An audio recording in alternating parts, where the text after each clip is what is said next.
রাজধানীর যানজট পরিস্থিতির দিন দিন অবনতি ঘটছে। আপনার কি মনে হয় ঢাকা শহরের ট্রাফিক জ্যাম কোনোদিনই শেষ হবে?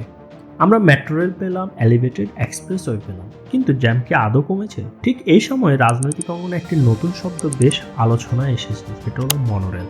কিন্তু মনোরেল কি আসলে জ্যাম কমাতে পারবে, নাকি এটি কেবল একটি রাজনৈতিক প্রতিশ্রুতি? আজ আমরা এই মনোরেলের ইঞ্জিনিয়ারিং, বিশ্বব্যাপী এর সফলতা এবং ব্যর্থতা, এবং বাংলাদেশের বাস্তবতায় এটি সম্ভব কিনা সেটা নিয়ে কথা বলবো।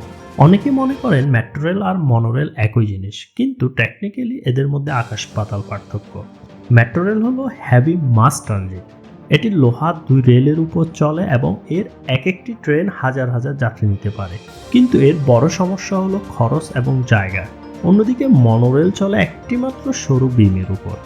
এবার একটু সহজে আসলে বুঝি বিষয়টা, এই মনোরেল জিনিসটা আসলে কি। আমাদের সাধারণ ট্রেন বা মেট্রো চলে দুটো সমান্তরাল লোহার পাতের উপর, যেটাকে আমরা রেল লাইন বলি। কিন্তু মনোরেল কথাটির মধ্যে এর রহস্য রয়েছে।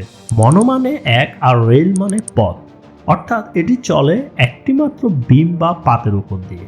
এখন কথা হলো, একটা বিমের উপর দিয়ে চললেও এটি পড়ে যায় না কেন?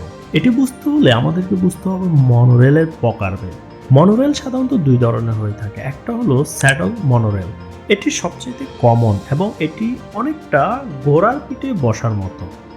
মাঝখানে একটা চড়া কনক্রিটের বিম থাকে আর ট্রেনের চাকাগুলো সেই বিমটাকে দুই পাশ থেকে জড়িয়ে ধরে রাখে, ফলে এটি ডানে বামে কাত হওয়ার কোনো সুযোগ নেই। আর দ্বিতীয় টাইপের মনোরেল হলো সাসপেন্ডেড মনোরেল। এটা আরও অদ্ভুত। ট্রেনটি লাইনের উপরে থাকে না, বরং লাইনের নিচে ঝুলে থাকে, অনেকটা কেবল কারের মতো। মেট্রো রেলের চাকা হয় আবার লোহার, যা ঘর্ষণে অনেক শব্দ করে, কিন্তু মনোরেলের চাকা সাধারণত হয় রাবারের। এর ফলে এটি নিঃশব্দে চলে। আপনি যদি লাইনের নিচে দাঁড়িয়ে থাকেন, আপনি বুঝতেই পারবেন না যে উপর দিয়ে ট্রেন চলে গেল। আবার মনোরেলের আলাদা কিন্তু ইঞ্জিন বগি থাকে না, এর প্রতিটি বগির নিচেই মোটর থাকে, আর বিদ্যুৎ আসে সেই কনক্রিট বিমের ভিতরে থাকা যে বিশেষ কপার কন্ডাক্টর থাকে সেটা থেকে। অর্থাৎ এটি সম্পূর্ণ পরিবেশ বান্ধব এবং কোনো ধোঁয়া ছড়ায় না।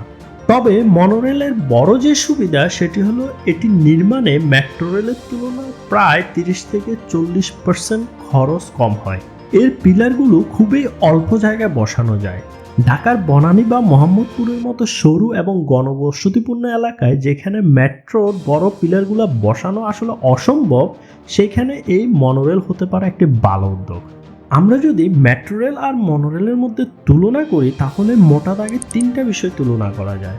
প্রথমটা হলো খরচ। মেট্রো রেল নির্মাণের জন্য আসলে খরচ অনেক বেশি, প্রতি কিলোমিটারে প্রায় 1000 থেকে 1500 কোটি টাকা, যেখানে আসলে মনোরেলে এই মেট্রোর তুলনায় 30 থেকে 40% খরচ কম হয়। অন্য যে পার্থক্যটা সেটা হলো জায়গা, অর্থাৎ মেট্রো রেলের জন্য আমাদের যে বড় বড় পিলারগুলো তৈরি করতে হয় তার জন্য বড় জায়গার প্রয়োজন। অন্যদিকে মনোরেল 1 থেকে 2 ফুট চড়া পিলারেই সম্ভব। তবে আরেকটা বড় পার্থক্য হলো যাত্রীর ক্ষমতা, অর্থাৎ মেট্রো রেল কিন্তু একসাথে অনেকগুলো হাজার হাজার যাত্রী পরিবহন করতে পারে, যেখানে মনোরেল আসলে খুব মাঝারি টাইপের, অর্থাৎ খুব কম সংখ্যক যাত্রী পরিবহন করতে পারে। কিন্তু কথা হলো, সাশ্রয়ী হলে কি তা সফল হবে? আমাদের প্রতিবেশী দেশ ভারতের বোম্বাই শহরের মনোরেলকে এখনও তারা গলার কাটা মনে করছে। বোম্বাইয়ের মনোরেল সিস্টেম 2014 সালে চালু হয়েছিল এবং এটি ভারতের প্রথম মনোরেল ছিল। সম্প্রতি দুইটি ট্রেন ভাঙ্গা এবং পাওয়ার ফেলিওরের কারণে প্রায় 800 যাত্রী আটকা পড়ে যায়, যাদেরকে পরবর্তীতে ফায়ার সার্ভিসের সাহায্যে উদ্ধার করতে হয়েছিল। 11 বছর ধরে চললেও বোম্বাইয়ের জনসাধারণের কাছে এটি খুব একটা জনপ্রিয়তা পায়নি। আজ এটিকে ভারতে হোয়াইট এলিফ্যান্ট হিসেবে দেখা হয়। প্রায়ই প্রযুক্তিগত ত্রুটির কারণে অংশবিশেষ মেরামত বা বদল করতে হয়। আবার ইন্দোনেশিয়ার জাকার্তায় মনোরেল প্রজেক্ট তো মাঝপথেই বন্ধ করে দিতে হয়েছে। এখানে মনোরেল আরও ভয়াবহভাবে ব্যর্থ। 2004 সালে শুরু হওয়া প্রকল্পে প্রায় $1.5 বিলিয়ন বা বাংলা টাকায় প্রায় 2000 কোটি টাকা খরচ হয়, কিন্তু বাস্তবে একটা ট্রেনও কখনো চলেনি। 2026 সালে এসে জাকার্তা প্রশাসন এই মনোরেল প্রজেক্টের পিলারগুলো ভেঙে ফেলার সিদ্ধান্ত নেয়। মজার ব্যাপার হলো, এটি ভাঙার কাজের জন্য প্রায় $6.4 মিলিয়ন বা বাংলা টাকায় 78 কোটি টাকা খরচ করতে হচ্ছে। মানে হলো জনগণের ট্যাক্সের টাকায় বিশাল একটা অংশ পুরোটাই জলে গেল। মনোরেল দেখতে সুন্দর হলেও এর ক্যাপাসিটি মেট্রোর চেয়ে অনেক কম। যদি মোহাম্মদপুর থেকে বনানী রুটে যাত্রীর সংখ্যা মনোরেলের ক্ষমতার চেয়ে বেশি হয়ে যায়, তবে স্টেশনে যে ভিড় হবে তা কন্ট্রোল করা কিন্তু অসম্ভব হয়ে পড়বে। এবার আসি আসল কথায়। বাংলাদেশের প্রেক্ষাপটে মনোরেলের জন্য 3টি বড় বাধা আছে।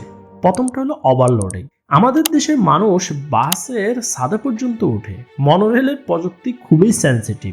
অতিরিক্ত যাত্রী ওঠানামা করলে সেটি খুব কম সময়ে নষ্ট হয়ে যাবে। দ্বিতীয় যে চ্যালেঞ্জটা সেটা হলো রক্ষণাবেক্ষণ। মনোরেলের খুচরা যন্ত্রাংশ বা স্পেয়ার পার্টস খুবই দুর্লভ।